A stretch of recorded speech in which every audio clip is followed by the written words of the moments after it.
हमारे पास chapter number 1 है measurements. उसके आज हम न्यूमेरिकल्स करने जा रहे हैं। न्यूमेरिकल 1.1, 1.2 और 1.8 हमने नहीं करना और बाकी न्यूमेरिकल्स जो मैं आपको करवाऊंगी आपने बहुत ही ज़्यादा अच्छे और फोकस के साथ करना है। इसमें मैं आपको ये भी बताऊंगी कि इंपॉर्टेंट न्यूमेरिकल्स कौन से हैं। बेटा 1.1, 1.2 और 1.8 जैसे कि मैंने आपको बताया है कट है, हमने नहीं करने, बिल्कुल भी आपने कट लगा दे, बिल्कुल भी आपने नहीं करने। उसके बाद हमारे पास आ जाता है 1.3, the length and width of a rectangular plate are measured to be 1.8 centimeter and 14.60 centimeter respectively. अब उन्होंने बोला है हमने एरिया ढूंढना है किसका, रेक्टेंगुलर का, और उसका हमने किस तरह एरिया ढूंढेंगे, लेंथ से और विड्थ से। एरिया का फॉर्मूला आप सबको आता होगा, एरिया का फॉर्मूला है लेंथ मल्टीप्लाई बाय विड्थ। यहाँ पे देख लें, लेंथ आपके पास ये वाली है और विड्थ हमारे पास ये वाली है। ये हमारे पास लेंथ होती है और ये हमारे पास विड्थ होती है। लेंथ हमारे पास 18.3 सेंटीमीटर है और विड्थ 14.60 सेंटीमीटर है। लेंथ को जब हम एरिया से मल्टीप्लाई कर देंगे तो हमारे पास आंसर 267.18 सेंटीमीटर का स्क्वायर आ जाएगा। स्क्वायर हमारे पास क्यों आएगा, क्योंकि ये सेंटीमीटर और ये सेंटीमीटर भी आपस में मल्टीप्लाई हो जाएगा, जिसकी वजह से यहाँ पे ये स्क्वायर आ जाएगा। और हम जब इसको हम पॉइंट के बगैर लिखेंगे तो 267 सेंटीमीटर स्क्वायर हमारे पास आंसर आ जाएगा बेटा। अब हमारे पास 1.4 है।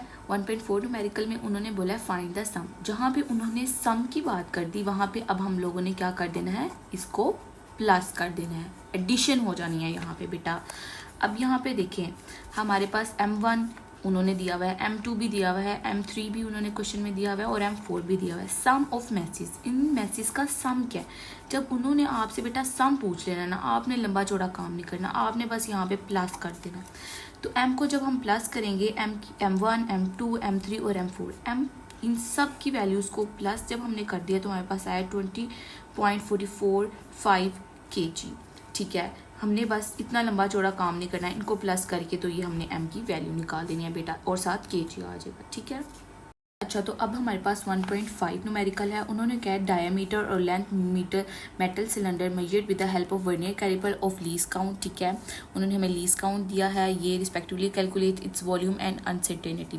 बेटा अब हमने इसकी वॉल्यूम और अनसर्टेनिटी फाइंड करनी है। मैं आपको आगे जाके बताऊंगी कि अनसर्टेनिटी होती क्या है। अब हमारे पास गिवन डाटा क्या है, least count of vernier caliper हमारे पास ये है। डायामीटर उन्होंने हमें ये दिया हुआ है, ये देखिए ये हमारे पास डायामीटर है और हम लोगों को उन्होंने ये डायामीटर दिया। इस डायामीटर से रेडियस निकालने का सिर्फ एक फॉर्मूला है, radius equals to diameter divided by 2। ठीक है, हमने जो रेडियस है इसको कैसे निकालना है, जो हमारे पास डायमीटर की वैल्यू है इसको जब हम 2 से डिवाइड कर देंगे तो हमारे पास रेडियस निकल आएगा बेटा। अब हमें क्वेश्चन में ही देखिए उन्होंने हमें लेंथ दे दिया, आपने याद रखना है कि ये लेंथ है, ये डायमीटर है और ये आपके पास लीस्ट काउंट है बेटा। अब हमने क्या ढूंढना है, हमने वॉल्यूम बेटा और अनसर्टेनिटी। ये देखो बेटा, अब हमने यहाँ पे ढूंढना है वॉल्यूम। अब हमने वॉल्यूम का फॉर्मूला है हमारे पास पाई आर स्क्वायर और एल, पाई रेडियस का स्क्वायर और लेंथ। ठीक है, एक हमारे पास एक और भी फॉर्मूला है जो कि हमारे पास है पाई डी स्क्वायर एल ओवर 4, पाई डायमीटर का स्क्वायर एल ओवर 4। अब जो कि मैंने आपको इजी वे में लेके चला बेटा, कोई हमने मुश्किल काम तो करना ही नहीं, इजी लंबा चौड़ा काम नहीं हमने करना। ठीक है, इजी हम काम करेंगे, इजी चलेंगे। अब आपको पता है पाई की क्या वैल्यू थी। अब पाई की वैल्यू जिस बच्चे को नहीं पता है, पाई होता है 3.14 की। अपने कैलकुलेटर पे आप पाई लिखें, आप कभी बोर्ड में भूल जाए वैल्यू पाई लिखें कैलकुलेटर में, इक्वल का साइन दबाएं तो आपके पास पाई की वैल्यू आ जाएगी बेटा। पाई की वैल्यू लिख देंगे और रेडियस हमने जहाँ पे निकाला था, डायामीटर को 2 से हमने डिवाइड करके हमारे पास आया था 0.61 सेंटीमीटर, उसका स्क्वायर ले लेना है। उसके बाद लेंथ बेटा हमने निकाली ये लेंथ, और इस सब को कैलकुलेटर पे डायरेक्ट रख के बेटा आप कर दें तो हमारे पास ये वैल्यू आ जाएगी। इस सब का सेंटीमीटर हमने देखें तो हमारे पास सेंटीमीटर यहाँ पे क्या आ जाएगा, क्यूब आ जाएगा। फॉर अनसर्टेनिटी, अब अनसर्टेनिटी के लिए आपने क्या करना है, अनसर्टेनिटी इन रेडियस, आपने सबसे पहले अनसर्टेनिटी एक रेडियस में निकालनी है। अनसर्टेनिटी आपने रेडियस में निकालने के बाद आपने अनसर्टेनिटी जो है वो लेंथ में भी निकालनी है। अनसर्टेनिटी आपको मैं इजी वे में बताती हूँ, ये आपको ट्रिक कोई भी नहीं बताएगा। ये देखिए अनसर्टेनिटी में आपने क्या करना है, जो आपके पास लीस्ट काउंट आएगा, ठीक है, वर्नियर कैलिपर का ये जो लीस्ट काउंट आया, आपने इसको जो है डिवाइड कर देना है 2 से। इसको जब आप 2 से डिवाइड करेंगे तो आप आर की वैल्यू जो है अनसर्टेनिटी पे ये देखो 0.005 आ गई 2 से डिवाइड करने से। लीस्ट काउंट आपने डिवाइड करना है 2 पे, हमारे पास ये वैल्यू आ जाएगी।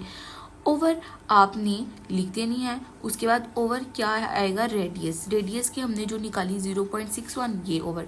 हमेशा इनको मल्टीप्लाई 100 से ही करेंगे, मतलब अनसर्टेनिटी के लिए r equals to least count over r। आपने ये याद रख लेना फॉर्मूला, इसको 100 से मल्टीप्लाई और इसको डिवाइड 2 से। ये आप चीज़ याद रख लोगे ना, अनसर्टेनिटी में आपके लिए ये न्यूमेरिकल करना बाएं हाथ का खेल हो जाएगा बेटा। ये देख लें बेटा, मैंने आपको पीछे बताया अनसर्टेनिटी रेडियस में, अब अनसर्टेनिटी लेंथ में। लेंथ में अनसर्टेनिटी निकालने का आपको आसान ट्रिक बताती हूँ। एल है, आपने सबसे पहले लीस्ट काउंट की वैल्यू लिखनी है। एल है तो नीचे आपने किसकी वैल्यू लिख देनी है, जो लेंथ हमारे पास आई थी वो, और इसको हमने मल्टीप्लाई कर देना 100 से। बेटा पीछे देखो, पीछे जैसे मैंने आपको बताया अनसर्टेनिटी रेडियस की निकाली थी, तो पीछे भी लीस्ट काउंट ऊपर आया था, लेकिन सिर्फ इतना फर्क था कि हमने इसको 2 से डिवाइड कर दिया। नीचे जो यहाँ पे बेटा लिखा होगा ना, नीचे आपने उसकी वैल्यू लिख देनी है। बस आप ये ट्रिक याद रखिए, आप अनसर्टेनिटी निकालना आपके लिए कोई मुश्किल नहीं है। उसके बाद आपने टोटल अनसर्टेनिटी निकालनी है वॉल्यूम में। टोटल अनसर्टेनिटी आप कैसे निकालेंगे, 2, उसके बाद जो पहली अनसर्टेनिटी आई वो, फिर जो दूसरी अनसर्टेनिटी आई वो, ठीक है। इनको आपस में, इसको जब आप मल्टीप्लाई करेंगे तो 1.6, ठीक है, परसेंटेज। उसके बाद 0.1%, 1.7 आ जाएगी। अब हमारी बुक में, आपकी बुक में जो है परसेंटेज का नहीं उन्होंने बताया हुआ। परसेंटेज हम कैसे यहाँ पे ख़त्म करेंगे, 1.7% ऑफ 6.25 को हमने यहाँ पे ऐसे करना है कि 1.7 को हमने मल्टीप्लाई कर देना है 6.25 से और डिवाइड कर देना है 100 से, तो हमारे पास 0.1 आ जाएगा। बेटा 0.1 हमारे पास आ जाएगा, तो हमने इसको एक दफ़ा प्लस में, एक दफ़ा माइनस में, और क्यूब का 3।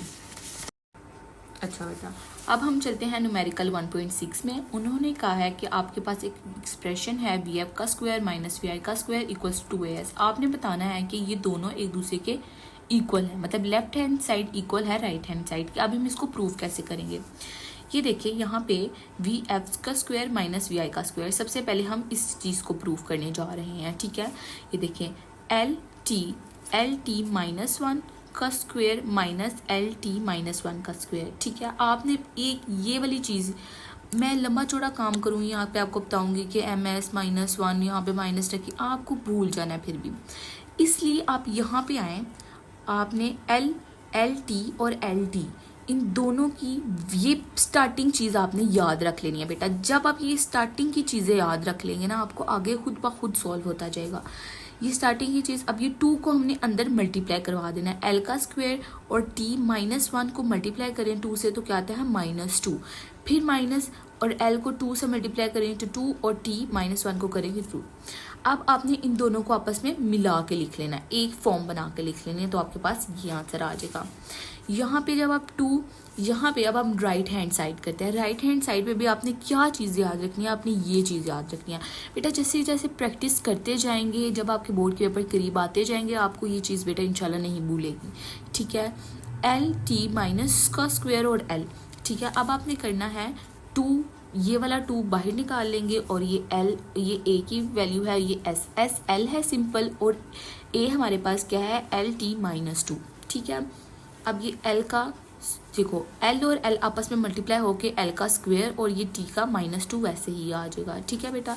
तो अभी देखिए यहाँ पे ये प्रूव हो गया। आपने सिर्फ ये दोनों वैल्यूज याद रखनी है, और आप बोलेंगे ये 2 कहाँ गया, ये 2 यहाँ से खुद ब खुद गायब हो जाएगा। 2 बेटा यहाँ से देखें गायब हो जाएगा, क्योंकि ये 2 को हमें ये 2 चाहिए ही नहीं है। हम सिर्फ अभी ये स्क्वायर्स की बात कर रहे हैं, इसलिए 2 खुद ब खुद गायब हो जाएगा। और वैसे भी इस साइड पे जब हम देखेंगे तो कोई 2 नहीं है, इसलिए हम इस 2 को गायब ही रहने देंगे। हमारे पास लेफ्ट हैंड साइड इक्वल आ जाएगी राइट हैंड साइड के बेटा। आपने 1.7 है, आपने शो करनी है फेमस आइंस्टाइन की इक्वेशन E=mc²। बेटा ये मोस्ट इम्पोर्टेंट क्वेश्चन है बेटा, ये शॉर्ट क्वेश्चन में भी आ जाता है, ये ज़्यादा आता ही शॉर्ट क्वेश्चन में, न्यूमेरिकल्स में बहुत कम आएगा आपके पास, ये ज़्यादा शॉर्ट में, ये इंशाल्लाह बेटा आपको बोर्ड में भी आएगा बेटा। E=mc का square, left hand side E है। E की वैल्यू अब आपने याद रख लेनी है, ठीक है। E की वैल्यू आपने याद रखना है ml² t - 2। जब आप ई की वैल्यू याद रख लेंगे ना बेटा, यहाँ पे आपके लिए ये करना आसान हो जाएगा। एम खाली एम लिखते हैं का, ये देखिए स्क्वायर है, स्क्वायर का स्क्वायर बाहर लगा देंगे, एल टी -1, एम वैसे ही आ जाएगा, अंदर ये 2 मल्टीप्लाई हो जाएगा, एल का स्क्वायर टी और -2। तो बेटा लेफ्ट हैंड साइड इक्वल आ गई राइट हैंड साइड के। बस ई की वैल्यू आपने याद रख लेनी है, ठीक है। बाकी ये जो स्क्वायर है ये स्क्वायर बाहर, इसी तरह आपका लेफ्ट हैंड साइड प्रूव हो जाएगा राइट हैंड साइड की। ये बहुत इंपॉर्टेंट क्वेश्चन है बेटा, ये छोड़ना नहीं है, ये शॉर्ट में आता है।